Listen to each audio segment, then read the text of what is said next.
مرحبا فيكن أحبائي، كيفكن؟ اشتقتلكن كتير. وصفتنا لليوم تعد من أروع الوصفات اللي ممكن تنعمل بالبيت. فيكن تعملوها بكل الأيام، وخاصة بأيام العطلة. هيك بتعطوا جو لعيلتكن ولولادكن إنكن عم تاكلوا شي كتير طيب، مثل وكأنكن بمطعمكن المفضل. العجينة يلي اشتغلنا فيها اليوم هي من أكتر أنواع العجين هشاشة. حشينا فيها البرجر بأبسط وأسهل طريقة ممكن تخطر على بالكم. المنظر جدا مغري والطعم كان خيال. عبالكم تشوفوا كيف عملناها؟ يلا تنبلش. بداية أنا استخدمت هذا الكوب، حطيت فيه حليب بودرة. بدي كوب من حليب البودرة، بحط عليه ملعقة واحدة من السكر، ملعقة طعام، وملعقتين طعام ممسوحين من الخميرة الفورية. هلأ بحط عليهم المي ضروري تكون فاترة. بدي كوبين من المي. هون ابني دقت اجره بستاند الكاميرا، مش مشكلة ابدا، حصل خير. هلأ بحرك هول المكونات مع بعضهم.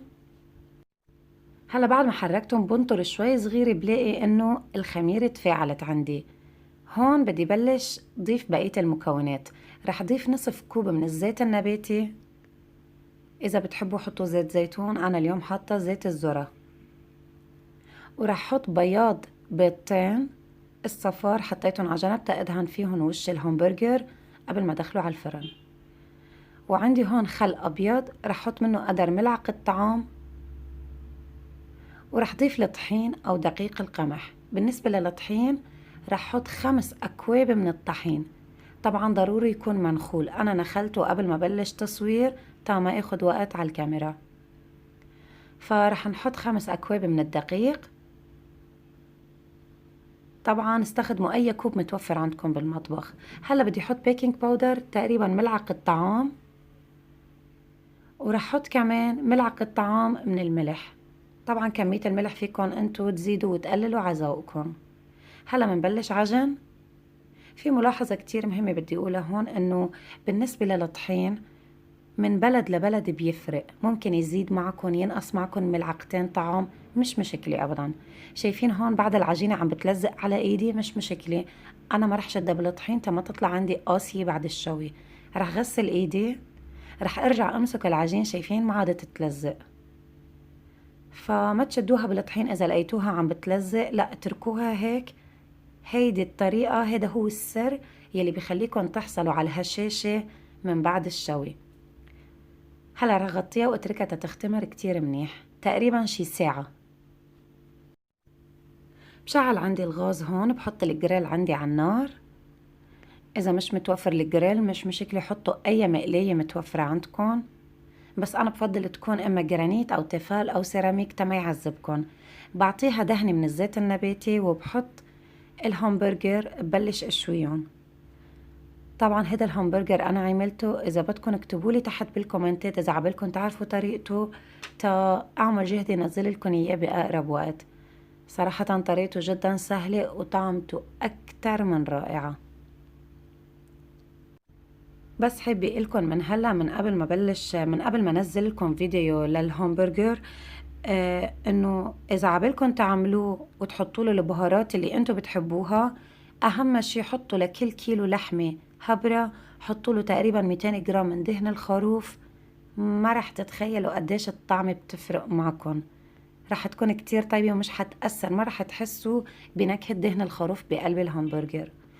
وهيدي الطريقة بتسمح للهمبرجر انه ما ينشف معكم ابدا، بتضل طرية وجوسي مثل ما بيقولوا. وكمان فيكن تفرزوها، بتضل بالفريز 3 اشهر وما بيصير عليها اي شي. هون انا عم بشوي، هون الكمية اللي انا شويتها هون تقريبا كيلو. انا بس اول مرة دهنت الجريل، ما عاد دهنته ابدا. هو الهمبرجر عم بزت الدهن يلي فيه، بس دهنت الوش. شايفين العجينة هون ما شاء الله بلشت تختمر. صراحة لأنه الطقس شوي شوب ما عم ياخد وقت، العجين دغري بيختمر. فكنت عم بحكي لكم على الهمبرجر انه انا بس عم بدهن وشه بالزيت، يعني المقلية او الجريل ما عاد دهنتها بالزيت ابدا. وكمان ضروري بالنسبة للحمة الهمبرجر يلي حتستعملوها ضروري تكون مفرومة عمرتين على مكانة اللحمة أو بالفرامة تتعطيكم قوام وتماسك أكتر وما يفرط معكم خلال الشوي. يعني هيدي أهم معلومتين قلت لكم إياها من هلا، من قبل ما نزل لكم الفيديو يلي عباله يستعجل يعملها. هون بنفس المقلاية أو بنفس الجريل رح أشوي حلقات البصل. صراحة يلي منه مجرب حلقات البصل مع الهامبرجر أو يلي ما بيحب البصل، بنصحكم جربوه، رح تغيروا رأيكم تماما. هون صارت العجينة عنا جاهزة، خلص صار لازم بقى نعجنها ونشتغل فيها. شو بحكي لكم على طراوتها وهشاشتها. يعني أنا بتعرفوني أكتر لحظة بحبها بالعجين هو هذا البوكس يلي بينحط بقلب العجين. صراحة بتحسوا براحة نفسية كأنكم عم تلعبوا بالسلايم أو بالمعجون تبع الأولاد. الناس يلي بتستتقل أو يلي ما بتحب تعجن بالبيت بنصحكم جربوا ولو مرة، حتغيروا نظرتكم عن العجين تماما. حتحبوا شغل العجين بالبيت كتير لأنه سهل وما بيعذب وما بيوسخ لكم المطبخ أبدا. هلا هون أنا عجنته كتير منيح وكورته، هلا بدي بلش قطعه. بالنسبة لحجم القطع على حسب ما انتو بتحبوا، بدكن حبة الهامبرجر كبير شوي او صغيرة مثل ما انتو بدكن، او بدكن تتأيدوا بلحمة الهامبرجر يلي نحن عنا اياها تتطلع السمونة او خبز الهامبرجر على قد اللحمة يلي نحن شويناها. طبعا هن طلعوا عندي ضعف هيدي الكمية بس انا صورت هيدي قدامكن تنشوف الشغل كيف حيصير. ولا اسهل من هيك، بمد العجينة اول شي بايدي بشكل دائري، برجع بمدها بالشوبك شوي تتصير أملس بس ما برققها كتير، يعني سمكتها تقريبا بدها تكون مقبولة شوي. أول شي رح حط ملعقة صغيرة من الكاتشب، ورح حط كمان شريحة من جبنة التشيدر يلي خاصة للهامبرجر. نقوا نوعية الجبنة تكون طيبة تحصلوا على نكهة أطيب صدقوني. هلا رح حط الهامبرجر، بحط عليها شوي صغيرة من صلصة الشواء. هيدي أسرار ما حدا حيقلكن إياها، فطبقوها حتفرق معكن الطعم كتير أنا متأكدة. كمان طبقة من الجبنة وحلقة واحدة من البصل وملعقة صغيرة من الخردل أو المطارد أو المستردة. وهلأ تسكيرة العجين ولا أسهل من هيك، يلي كتير عالم شو بيعتلوا همها وهي ولا أسهل من هيك. بس مجرد إنكم تشدوا العجينة لفوق وتسكروها قبل ما تدق بأي شي من قلب العجين، خاصة السوائل مثل الصوصات يلي حطيناه، لأنه بتبطل العجينة تلزق إذا تعبت العجينة من برا شوي من الصوص، بتعذبكم بالتلزيق. فلزقوها قبل ما يدق بالخردل. هون بلشت أعمل أنا بقية الكمية. صراحة شغله كتير بيسلي وما بيعذب وطريقتها كتير سهلة والعيلة كلها صراحة انغرمت بهالوصفة. هون عندي الصينية، أول صينية صارت جاهزة. لبين ما خلصت بقية الكمية كانت هيدي الصينية عندي مختمرة شوي، فصارت جاهزة إنها تفوت على الفرن. دهنتها بخلطة التلميع يلي هي بيضة وشوية خل وشوية حليب سائل ورشة سمسم. الفرن شاعل من فوق ومن تحت على درجة حرارة 180. أول ما بياخد لون بطفي النار وخلص بيصير جاهز. ما بياخدوا وقت كتير، تقريبا بين 10 و12 دقيقة كحد أقصى. شايفين هاللون الحلو؟ ما بحكي لكم عن الريحة، لفة البيت لف.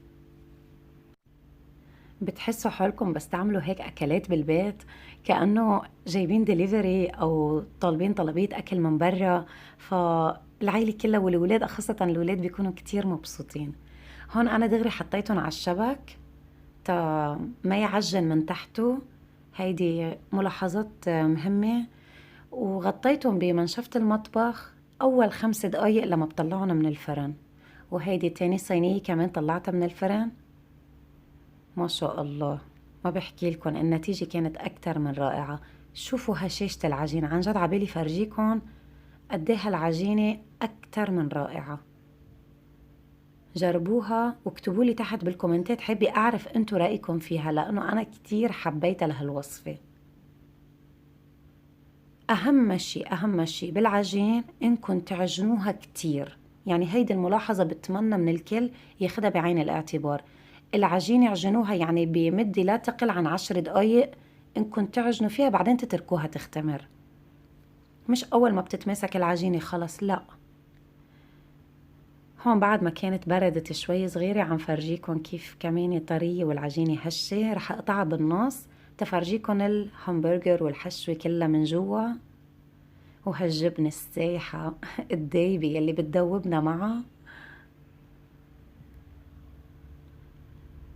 يعني أنا بالنسبة لإلي حد هالأكلة ما لازم يتقدم شي أبدا، هي الهمبرجر وبس. شايفين هالجبنة؟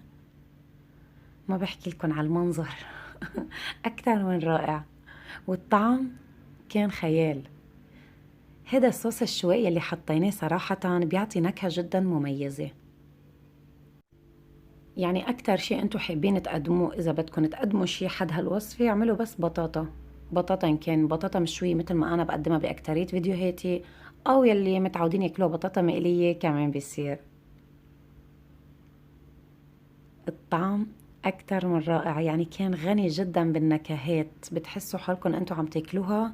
يعني ما رح سمي أنا المطاعم الخاصة بالهمبرجر، أنتو بتعرفوا صدقا أطيب، كنكهة أطيب بكتير، وكملمس عجين وهشاشة عجين.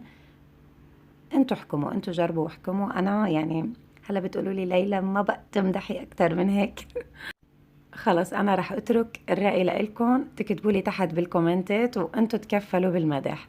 في شغلة حابة أقولها بخصوص هالعجينة، إنه إذا حابين تستخدموها إن كان للفطاير أو للبيتزا كمان بيمشي الحال. بعرف إنه هذا السؤال حينسأل كتير، من هلا بقولكم إنه إيه أكيد بيمشي الحال. فيكم تستخدموا نفس العجينة للفطاير أو لأي نوع بيتزا أنتوا حابين تعملوها. وهون حبايب قلبي أنا رح أنهي الفيديو تبعي لليوم. بتمنى من كل قلبي يكون عجبكم هالفيديو وتكونوا استفدتوا وتطبقوه مثل ما قلت لكم. إذا طبقتوا اكتبوا لي تحت بالكومنتات، كتير كتير كتير بحب اقرا كومنتاتكم واقرا آرائكم. عن جد انتوا أحلى ناس بكل شي، بتعليقاتكم، بتفكيركم. وآخر شي بقلكن إياه إني بحبكن كتير. بشوفكن بفيديو جاي إن شاء الله.